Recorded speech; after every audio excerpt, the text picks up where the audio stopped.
Hey, this is Patrick Matthews in not such beautiful surroundings with Dan Weeks.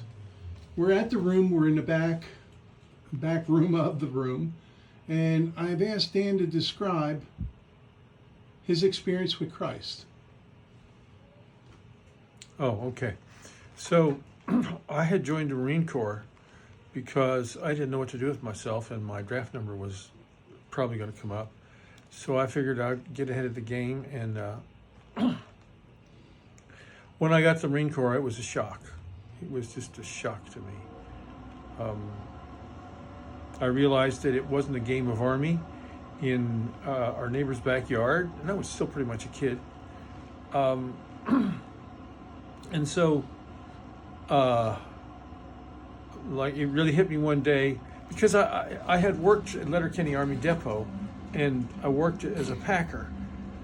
And so we would pack, we actually packed an M16 once, but whenever we would pack stuff, we would have to stencil what was on there very, very precisely.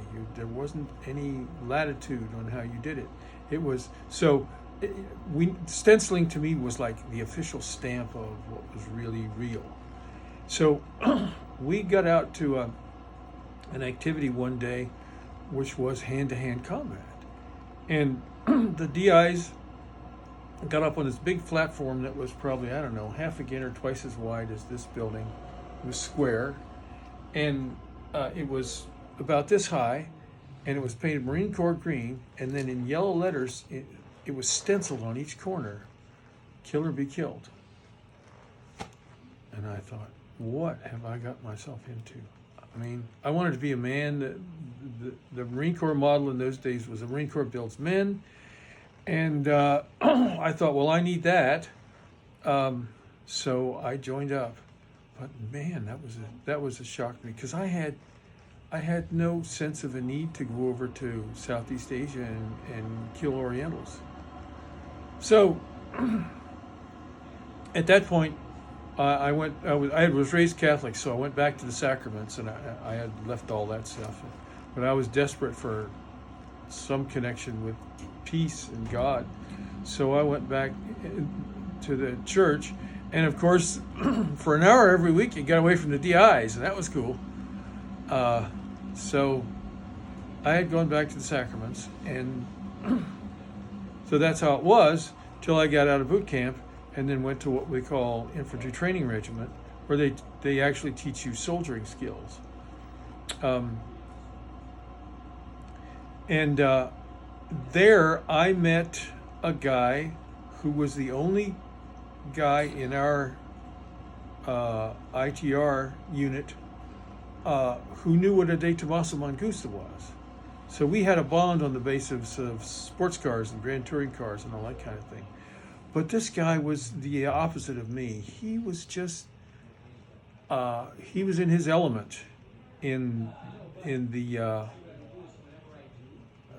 Marine Corps, in the military. And one day I asked him, how do you cope with all this stuff? Military customs and courtesy, and reveille at 0 dark 30, and all of that stuff, close order drill, manual of arms, yes sir, no sir, and aye sir. And this was a conversation we had in a head, which is that's a Marine Corps term for a lavatory. And we had a great big, very nice, attractive as military lavatories go. It's a big A-frame building. And I had Firewatch. So I had a wee small hours of the morning watch. And so he was Corporal of the Guard. So he came by and talked to me for a while. And so that's when I asked him, how do you cope with all this stuff? And that's when he witnessed Christ to me. And he had been a believer, I don't know, since he was a little kid. And at that time, he gave me what they call the 4 spiritual laws, and said, you just have to believe. You don't have to do sacraments. You don't have to go through a bunch of rigmarole, which is what I was taught in the Roman Catholic Church. And so I was just delighted. And so that was the initial thing. Now, there were flaws in that thing. I don't think they said a word in the 4 spiritual laws about baptism.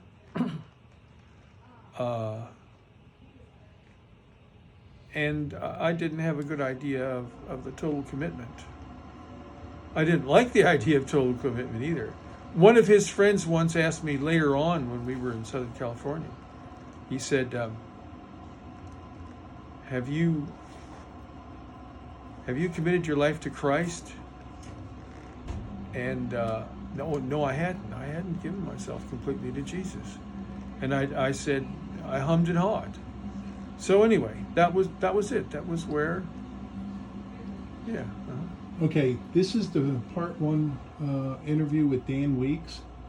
I'm only doing it in 5 to 6 minute intervals. That way I don't take up much time. Stay with us. If Dan is with me, we'll do a part 2 and possibly a part 3 later on. Okay. See you.